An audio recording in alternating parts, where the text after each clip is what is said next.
Bueno, vamos a tener una clase que tiene que ver en continuidad con la que hemos estado teniendo. Hemos estado hablando de la creación, bien, tuvimos dos clases sobre creación, luego tuvimos una sobre providencia, que eso quiere decir cómo se relaciona Dios con la creación, cómo interactúa, ¿no? Y recuerdan que mirábamos conceptos como el teísmo, miramos el teísmo clásico, el teísmo abierto, la creación continua, si recuerdan esos temas que manejamos ahí.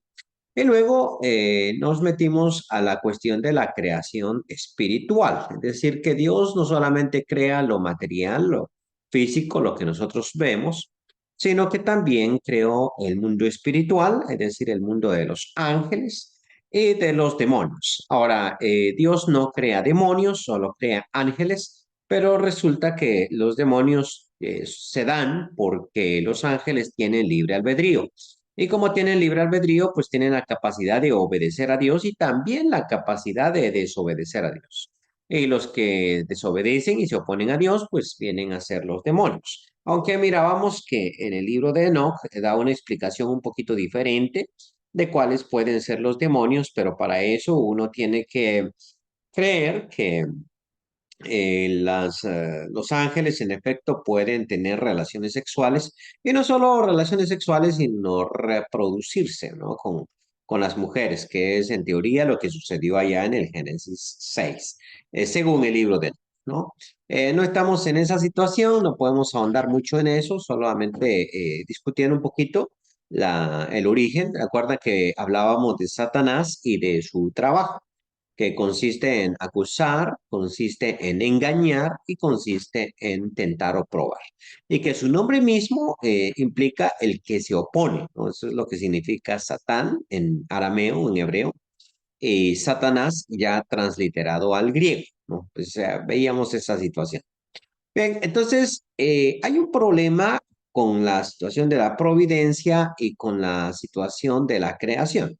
Un problema que se llama el problema del mal. Entonces, dentro de la teología, antes de brincarnos al punto de antropología, que es a donde quiero llegar, eh, también teníamos que ver, ¿no?, la situación de el mal, el problema del mal. ¿Y qué significa eso del problema del mal? Bueno, que eh, teológicamente hablando, el sufrimiento o el mal, como podamos llamarle, genera un problema teológico para explicar. A esa solución del problema teológico se le llama en términos filosóficos teodicea. ¿Sí? Esa palabrita la escribió un señor que se llamaba Leibniz, ¿no? Y Leibniz fue uno de los pocos o de los primeros, perdón, perdón, filósofos alemanes, un racionalista. Y entonces Leibniz escribió un libro en defensa de Dios, ya voy a explicar por qué.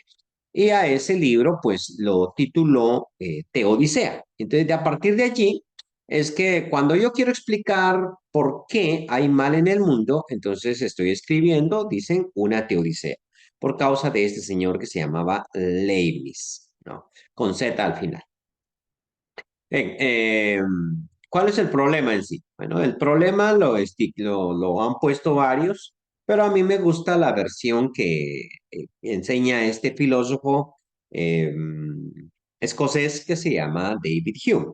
Entonces, David Hume era un escéptico, o sea, esto no tanto un ateo como sí un escéptico. Y entonces él escribió un tratado sobre religión natural, o sea, mejor dicho, en filosofía. Vamos a discutir un poquito acerca de religión, y escribió su tratado sobre religión natural. Y en ese tratado de religión natural, pues a él se le ocurrió, vamos nosotros a plantear el problema del mal. Y el problema del mal tiene que ver con lo que nosotros decimos. Mira, por ejemplo, Dios es omnipotente, o sea, todo lo puede hacer. Dios es bueno, o sea, siempre desea lo correcto, lo bueno para su creación. Y luego, entonces, ¿de dónde viene el mal? Ese sería el planteamiento, ¿no? Y si Dios es omnipotente y Dios es bueno, ¿de dónde viene el mal? Entonces, él dice, por ejemplo, si Dios quiere acabar con el mal, pero no puede, entonces no es omnipotente. O sea, quiero acabar con el mal, sí, pero no puedo. Entonces Dios no sería omnipotente. Bueno, Dios puede y quiere acabar con el mal, perdón, Dios puede acabar con el mal, pero no quiere. Entonces, no sería completamente bueno, sino que nosotros tendríamos una idea distinta de lo que significa ser bueno. ¿Sí me entiende? O sea, si, por ejemplo, yo le digo, bueno, usted tiene hambre, ok, entonces a mí me gustaría invitarlo a comer, pero no tengo plata, soy pobre. ¿Cómo voy a poder, no? Pero de Dios no podríamos nosotros decir eso, es que Él quiere acabar con el sufrimiento de las personas, pero no puede, ¿no? Porque es omnipotente. Ahora, puede ser que yo sí tenga la plata, o sea, Dios sí pueda, pero resulta que yo no quiero. Bueno, que lo que pasa es que ser bien es envidioso, es egoísta o qué le importa, ¿no? Bueno, pero no podemos decir que Dios sea egoísta, envidioso o que qué le importa porque nosotros los cristianos decimos que es bueno. Entonces viene la pregunta final de Hume, David Hume. Dice, si Dios es poderoso, omnipotente, y Dios es completa y absolutamente bueno, entonces, ¿de dónde viene el mal y por qué él no acaba con el mal? Bueno, entonces explicar eso, o sea, darle una respuesta a David Hume es lo que nosotros llamaríamos una teodicea. O sea, ¿sí me explico en el término? Teo de Dios, dicea, teodicea, una defensa de Dios, una explicación de por qué sucede eso.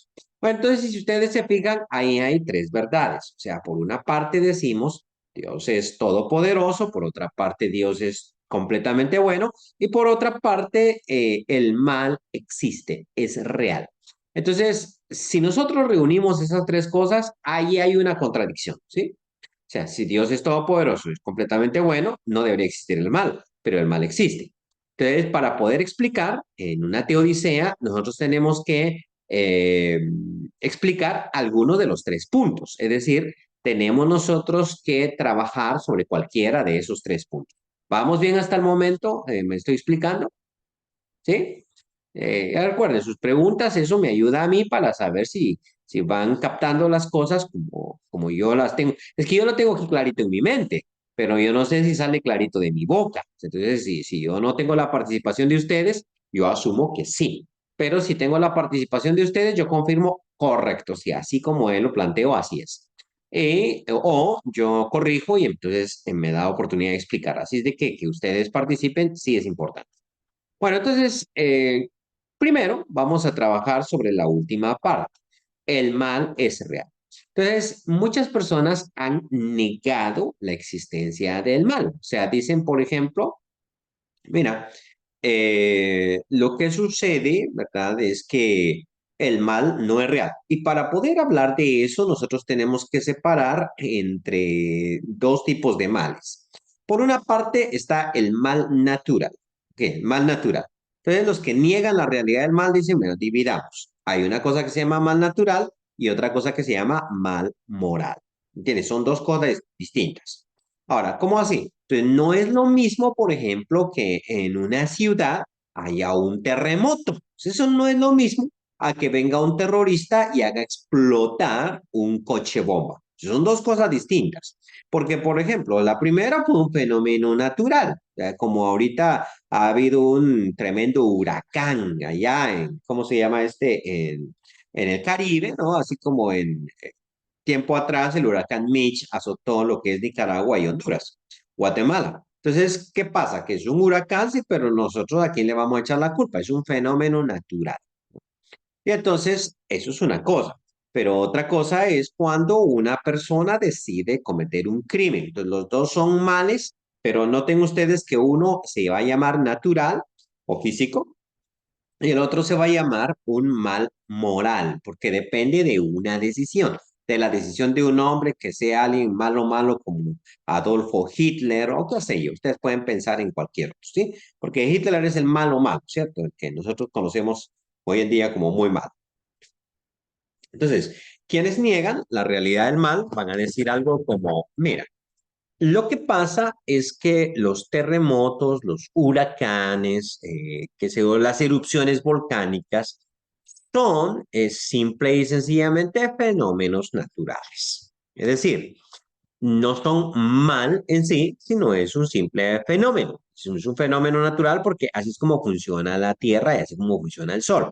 Entonces, por ejemplo, el mismo Sol que a nosotros nos da calor, nos da vida, porque el Sol hace crecer las plantas, porque el Sol es el que alimenta los cultivos y el campesino, pues cuando mira que hay un buen sol y lluvia, pues él está feliz, él está contento, ¿sí?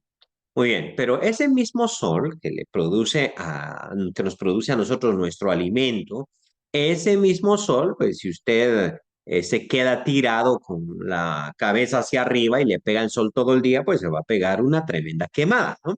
Entonces, ese mismo sol, pues en sí mismo él no es ni bueno ni malo, sino que a veces produce bendición y a veces no. ¿Cómo podemos nosotros hacer para vivir sin sol? No podemos. Entonces tenemos que acostumbrarnos a vivir con él. ¿Qué pasa con, por ejemplo, los huracanes? Bueno, es que la Tierra gira, ¿no? Usted sabe que gira sobre su propio eje y eso es parte también de que exista la vida en la Tierra. Existe día, existe noche, las plantas necesitan el día, necesitan la noche, etcétera. Entonces hay un equilibrio. Pero ese mismo sentido de rotación crea lo que se llaman las corrientes oceánicas. Bien, que estoy explicando aquí, tratando de explicar al estilo científico.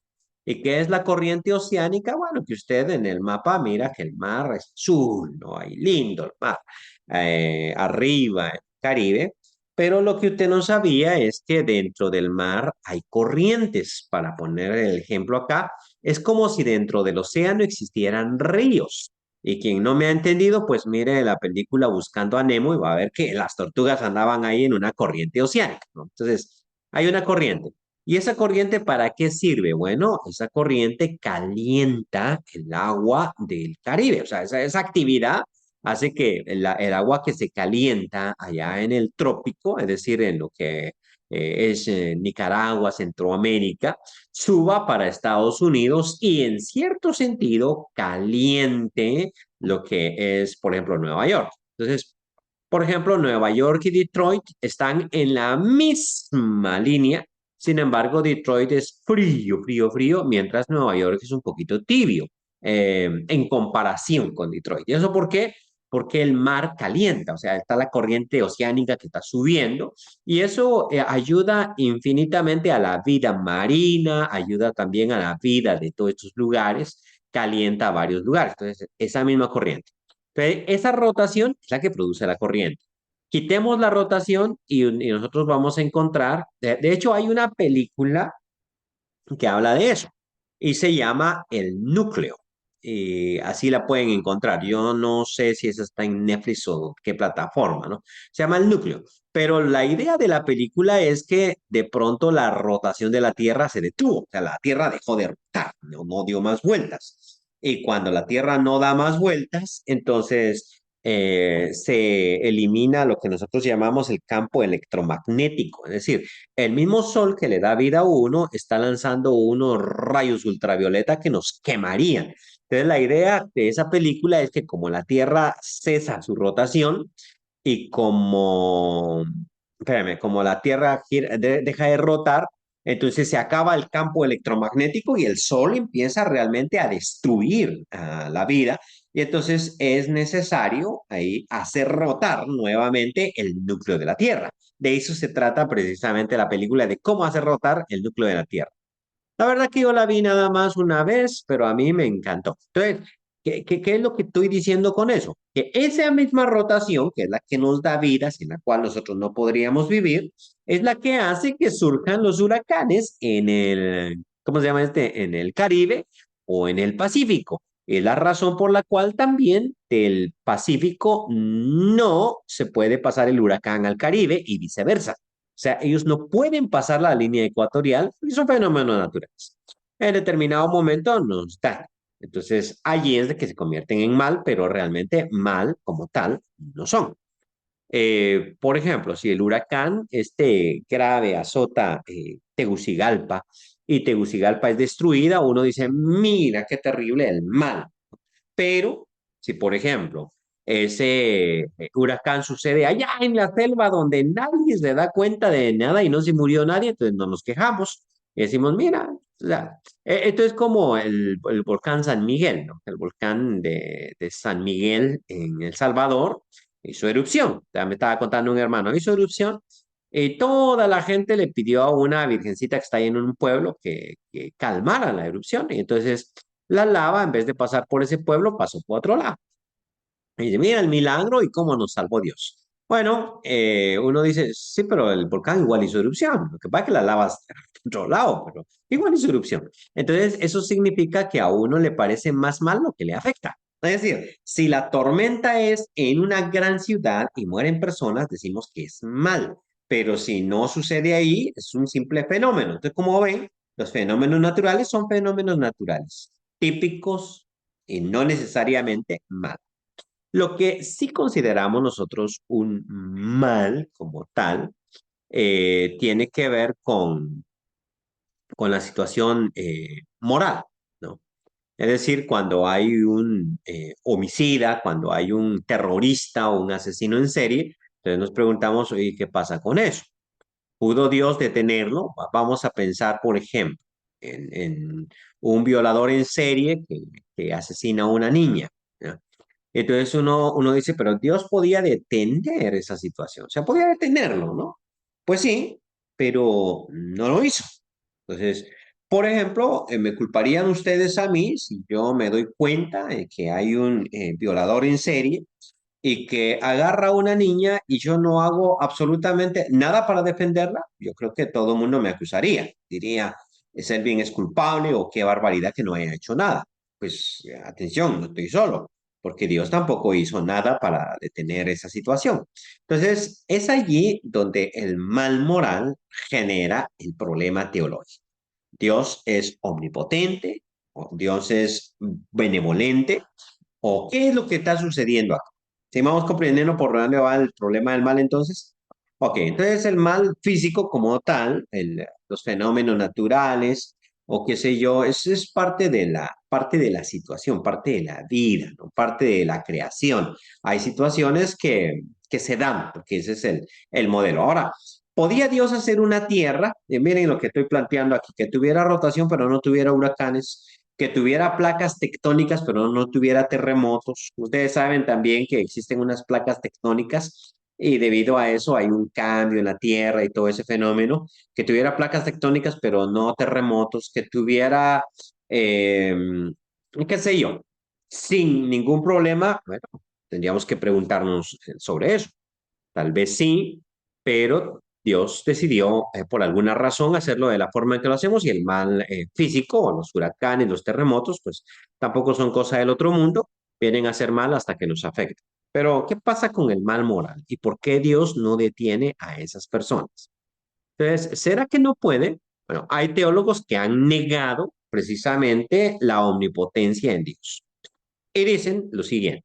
Aquí estamos, como estamos entrando en teología, quiero que pensemos un poquito.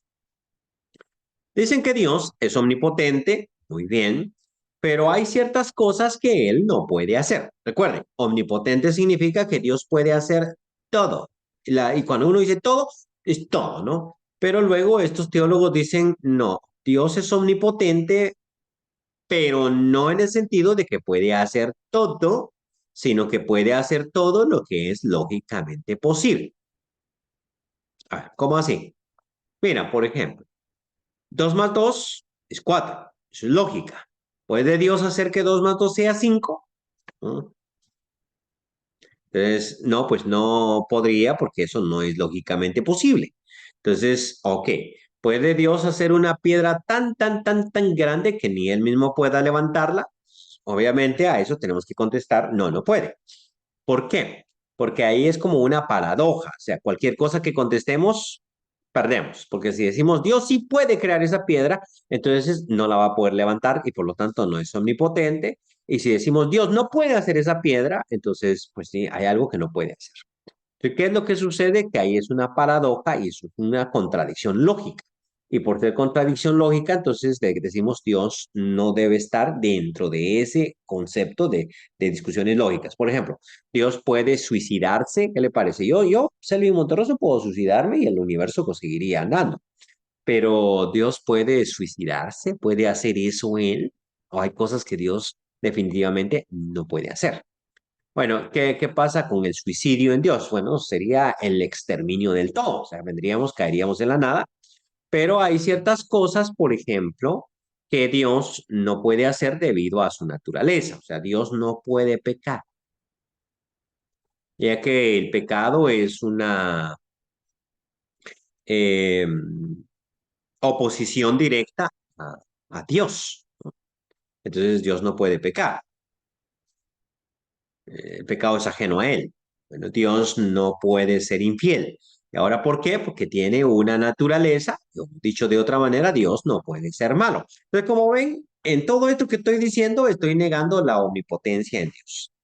Y luego, cuando, por ejemplo, hablamos ya de la creación, decimos, Dios realmente podía hacer con la creación lo que le diera la gana o tenía que regirse a ciertas leyes. ¿Cómo qué leyes? Bueno, hay leyes que son físicas. Ya hablé de la ley de lógica, pero hay leyes físicas. Ley de la gravedad, todo lo que sube tiene que bajar. Punto. Entonces Dios tiene que trabajar con las leyes. Le voy a plantear a usted este principio, ¿sí? Vamos a decir que usted es un carpintero y un carpintero, pero genial. O sea, usted es el mejor carpintero. ¿O qué le parece si le digo que usted es el mejor sastre? No hay otro sastre como usted. ¿O qué le parece si le digo que usted es peluquero? Usted es un peluquero perfecto, no hay otro peluquero como usted. Pero resulta que ahora tiene que cortarle el cabello a una persona que tiene seria calvicie. ¿Cómo le va a hacer usted el peinado de Elvis Presley? O sea, usted si es un peluquero y es de los buenos. Y usted ese peinado de Elvis Presley lo puede hacer hasta con los ojos cerrados.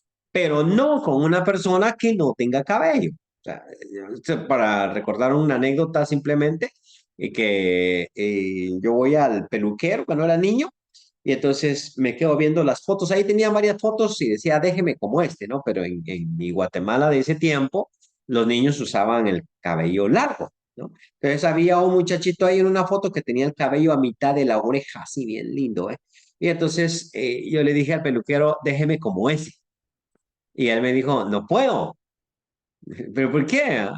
Sencillamente porque usted no tiene pelo, me dijo, usted tiene corto el pelo, entonces yo cómo le dejo el pelo sobre la oreja y usted no puede. Entonces, él podría hacer eso, sí, pero con otra persona, pero conmigo no. ¿De qué le parece a usted un carpintero? Pero genial, de esos que hacen muebles de primera. Usted los llama y le dice, mire, quiero que me haga un mueble, pero de primera. Oh, excelente, le dicen, vamos a hacerles muebles, sus gaveteros, sus qué sé yo, lo que quiera hacerle, ¿no? Hagámoslo, listo. Pero resulta que usted le dice, "Y quiero que me trabaje con una maderita que tengo ahí en la casa. Ah, bueno, listo. ¿Qué madera? ¿Con qué madera le sale usted? Bueno, usted le sale con una madera de pino tierno, por ejemplo.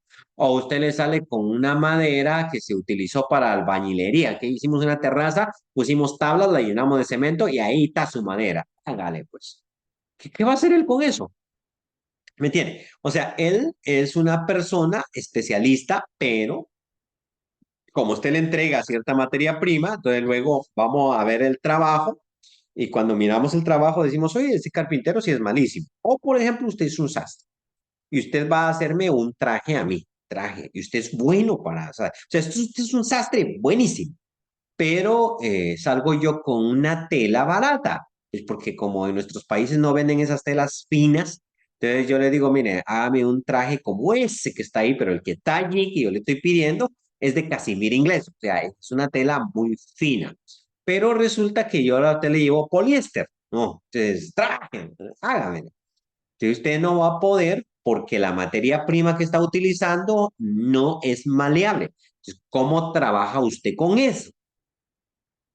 O pongamos un ejemplo que sea más vivencial para nosotros. Yo soy un tremendo maestro, en teoría. Muy, muy bueno. Pues sí, pero usted me pone unos estudiantes que no captan ni al revés ni al derecho. Entonces usted me dice, enséñeles. Y yo, ¿cómo le hago? O sea, porque sí, o puedo soltar toda mi habilidad, pero resulta que no tengo materia prima. A ustedes les puede pasar con la iglesia. O sea, usted dice, pero yo ¿cómo hago? ¿Cómo hace usted como predicador para hacer que la iglesia ya no peque? ¿Cómo le hace? Se puede. ¿Por qué no se puede? Porque depende de una cosa que se llama libre albedrío. Entonces usted puede predicar, mira, no tomes ni una cerveza, pero usted tiene un montón de borrachines ahí que les importa, ¿no? Y ellos hacen lo que al final les da la gana. O sea, usted puede ser el mejor consejero matrimonial y dar charlas sobre consejería matrimonial, pero resulta que usted tiene un montón de promiscuos, bandidos, pícaros y esos que se pelean con toda la gente, como me estaban haciendo la bromita esta semana, me dicen que las mujeres que fastidian, fastidian. Entonces, bueno, y si la tuya no fastidia, me dicen, me dice el hermano, me estaba molestando, la tuya no fastidia, asegúrate porque a lo mejor es hombre. Esa es la idea de él, ¿no? Pero entonces dice usted, sí, ¿cómo trabajo yo? Bueno, necesito materia prima. Entonces la idea es, vean esta idea, es que Dios es creador del universo, pero no es creador de las leyes que rigen el universo, sino que las leyes que rigen el universo son lo dado, o sea, ya están allí. Por ejemplo, Dios no crea 2 más 2 4, ¿no? Eso ya está allí, eso ya está en lógica. Entonces, Dios no crea la ley de la gravedad, no, eso está en lógica, está dentro del ambiente. Dios no crea el libre albedrío. Desde que Él crea agentes libres, los agentes libres van a tener libre albedrío. Y dentro de eso están las posibilidades de desobedecer a Dios. Vaya, Dios tenía dos opciones, por decirlo así. Entonces, Dios no tiene todas las opciones enfrente. Tiene dos opciones. ¿Cuáles?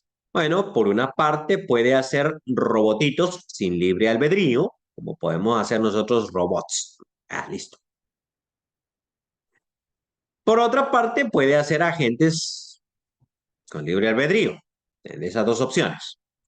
Si los hace como robots, elimina el pecado. Pero si los hace libres, no puede eliminar el pecado porque el hecho de ser libre garantiza la posibilidad de elección y la posibilidad de oponerse a Dios. ¿Se me explico? Ahora, Dios dice, vamos a ser jueces. Ok, entonces Dios es juez. Listo. Pero si Dios es juez, no puede intervenir. Simplemente debe juzgar. Porque si interviene, entonces es juez y parte. O sea, ya no se puede. ¿Se me explico? Si, por ejemplo, cuando Selvi Monterroso va a cometer un crimen, viene el juez y me detiene, entonces ya no me puede juzgar porque yo nunca cometí el crimen.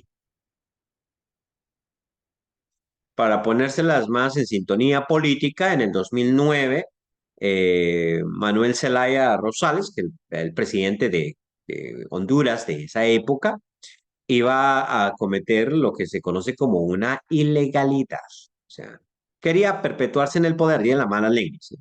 Quería perpetuarse en el poder y hacer una consulta popular, un referéndum para que existiera la posibilidad de continuar él como presidente. Entonces, eso era una ilegalidad digna para golpe de Estado. O sea, eso garantizaba una sustitución del presidente porque acababa ¿cómo decirlo? Acababa de hacer algo que era ilegal. Listo. Pero resulta que en Honduras le dieron el golpe de Estado la noche antes de cometer el ilícito. ¿Eso qué significa? Que realmente los que quebrantaron la ley no fue él, sino los que lo sacaron. Le voy a poner en estos términos. Usted sabe que yo quiero asesinar a alguien mañana. Entonces, el día de hoy, usted me mira y venga para acá, hermanito, y me encierran en un cuarto y me echa allá. De mañana yo lo acuso a usted de secuestro.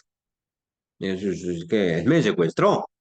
Me detuvo y yo tengo libertad de locomoción en mi país, es uno de mis derechos humanos, la posibilidad de desplazarme e ir a donde yo quiera, pero no pude ir a donde yo quería porque me encerraron. Ok, pero usted dice, lo encerré para que no cometiera un delito. Pues sí, ¿pero lo cometió? No, no lo cometió. El que cometió el delito fue usted, porque me quitó uno de mis principios. O sea, sí, sí me entiende cómo va la cosa. Entonces Dios, por ejemplo, si cada vez que usted va a pecar, cada vez que usted va a hacer algo malo, cada vez que el violador va a tomar una niña, cada vez, al final, en el juicio final, no tiene a quién juzgar. O sea, ¿quién va a juzgar yo si yo estuve componiendo todo esto? O sea, cada vez que usted va a hacer algo malo, yo lo detengo. Entonces, pero para ser juez necesita que el sufrimiento acá exista.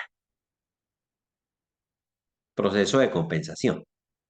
Hermano, Mándelo. este, lo que yo entiendo, hermano, es que Dios me hace y me da libre albedrío. Ajá. Y entonces pueden suceder muchas cosas, pero Él está dejando que en esa libertad que yo tengo, yo tome la mejor decisión. Si viene Sí. un si viene una tentación, por ejemplo, pero yo la libro, entonces pues Él se siente contento de que yo la libré. Pero Ajá. también si yo cometo y caigo en la tentación, pues cometo pecado, entonces Él no hace nada, no es porque no pueda ni tampoco porque no quiera, sino porque él está respetando la libertad que él me dio a mí. Pues sí, No sé si, pues, sí, sí, sí, ujú, sí, no, perfecto, perfecto. Pero como puede ver, en ese caso, sí, él podría intervenir o podría no intervenir. Lo que él no puede es darle a ah, usted libertad e intervenir ajá. al mismo tiempo, porque eso no es lógicamente Oh, posible, ¿me entiende? Entonces, no ya. estamos negando la omnipotencia, pero hay cosas que no se pueden. Entonces, Sí, Dios sí, no sí. puede intervenir y al mismo tiempo darle libertad. O sea, todo. Eso es lo que a veces sucede cuando alguien hace preguntas así. Entonces dice, pero ¿por qué no intervino si él podía? Bueno, no intervino porque le digo yo, pues, él está dejando el espacio que nos da y no lo puede interrumpir, porque no tendría lógica. Si ya me dio libertad, entonces, ¿cómo se va a meter? Le digo. O sea, no tiene sentido. No, y me estaba riendo ahorita un poquito porque, porque me acordé de la historia de una hermana que cuenta y ella lo contó seria, lo dijo que era en serio, pues que no era invento de ella. Dice que una vecina descubre que la hija había hecho algo malo. Ajá. Entonces viene ella y tomó a su hija, que ni sabía nada, y dice que le dio una apaleada, la golpeó y mamá, pero ¿por qué no está pegando? Es que la vecina hizo esto y por si acaso vos querés hacerlo, entonces ya te doy para que no lo hagas, le dice. Bueno, pues si La hubiera dicho castigaron. como buen abogado, hubiera dicho, bueno, mami, ahora ya puedo hacerlo y usted no me puede castigar. Es correcto. Porque, Exactamente. Gracias, hermano. hay una película, ay, yo solo viendo, te vas a pensar que yo solo viendo tele me mantengo, pero hay una película interesante sobre eso, de que a la mujer la echan presa porque en teoría mató al marido. O sea, el marido se dio por muerto y a ella la culparon del asesinato y le pegaron 18 años de cárcel, ¿no? Pero estando en la cárcel, ella se da cuenta que el marido fingió su muerte.